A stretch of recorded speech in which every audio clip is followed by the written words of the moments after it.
Ya, kembali saudara bersama dengan juru bicara Badan Siber dan Sandi Negara, Anton Setiawan, serta pengamat keamanan siber dari Communication and Information System Security Research Center, SISREC, Pratama Persada.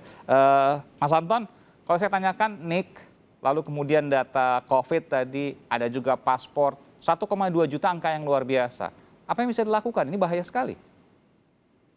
Iya, yang sekarang dilakukan adalah, gitu kan, kemudian pertama tadi sudah saya sampaikan, tim dari Kemenkes dalam kaitan ini mitra sudah menutup kerentanan yang ada.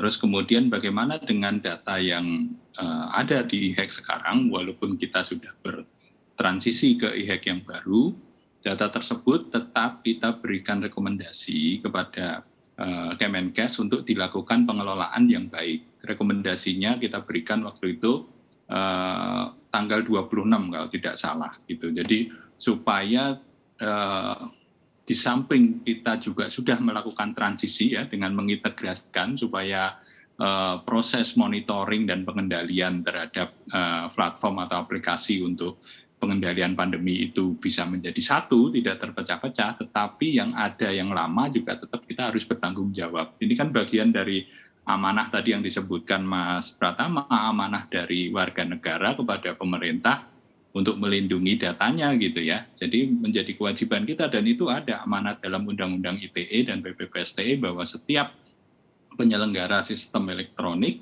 itu wajib bertanggung jawab terhadap penyelenggaraan sistem elektronik dan handal dan terpercaya. Nah makanya kemudian BSSN juga mengeluarkan panduan, Mas Aiman, rekan-rekan sekalian, panduan itu ada di dalam peraturan BSSN nomor 8 tahun 2020, itu mengenai sistem manajemen keamanan informasi.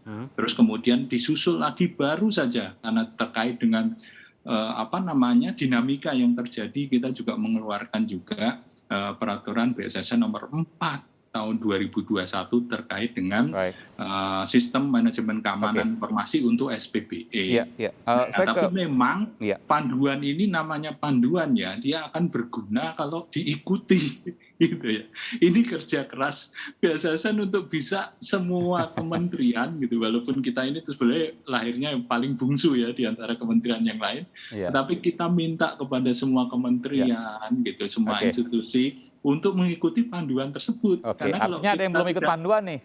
Iya gitu, kita harus mendorong gitu ya. Sekaligus curhat juga BSSN. Iya, dengan berbagai macam kejadian ini, dinamika ini, dan kemudian dengan pemahaman masyarakat yang makin tinggi dan dorongan dari komunitas tadi Mas Pratama dan teman-teman bisa mendorong gitu untuk kementerian atau pemerintah gitu melakukan introspeksi dan kemudian memperkuat. Jadi kalau nggak ikut panduannya BSSN, siap-siap untuk bocor, kurang lebih begitu ya? Iya benar. Saya ke Bung Pratama. Bung Pratama, ini bocor ya terus kemudian kita mendengar juga Nick ya dan lain sebagainya dari berbagai aplikasi. Sekarang kita misalnya mendengar ada e-hack. Sebelumnya saya lupa ada beberapa juga yang kemudian sempat kita perbincangkan. Anda mungkin bisa menjelaskan nanti. Jadi kita nggak aman dong simpan data kita di aplikasi. Nah ini yang jadi masalah begitu. Dulu ada Tokopedia, Bukalapak, Bhinneka, Cermati, kemudian BPJS Kesehatan, BRI Live, ya kan. Sekarang data e-hack gitu. Aman nggak kita nyimpen data? Ya kalau seperti ini jadi nggak aman begitu. Nah masalahnya Mas Aiman begitu, kadang-kadang kan gini, ketika terjadi kebocoran data itu, si pemilik platform atau pemilik sistem layanan elektronik selalu bilang, saya juga korban gitu.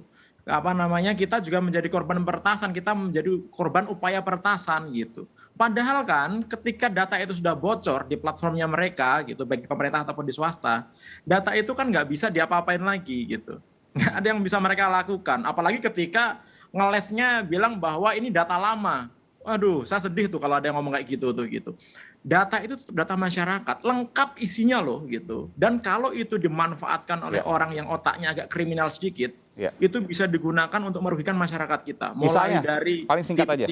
Iklan, pinjaman online, pengambil alihan akun dompet digital begitu, atau bahkan sampai pengambilan rekening gitu. Jadi jangan main-main dengan data pribadi ini. Jadi jalan keluarnya untuk aman bagaimana? Untuk BSSN, untuk lembaganya juga?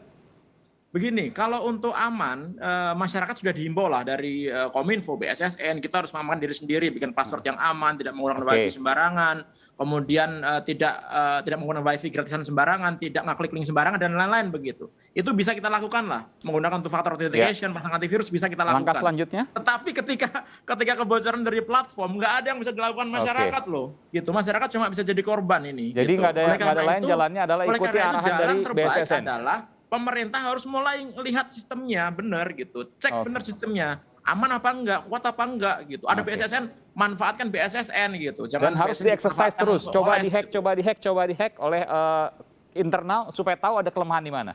Nah iya benar kayak gitu Mas Aiman gitu. Oke, harus baik. harus dicek benar gitu. Baik, baik. Terima kasih Bung Pratama Persada dari Sisrek, Communication and Information System Security Research Center. Lalu ada juga juru bicara dari BSSN, Bung Anton Setiawan. Terima kasih. Mudah-mudahan kita tidak mendengar ini adalah hal yang terakhir yang Ya, terima kasih. kita dengar Ini kasihan soal BSSN kebocoran. juga nih jadi tumbal terus ini.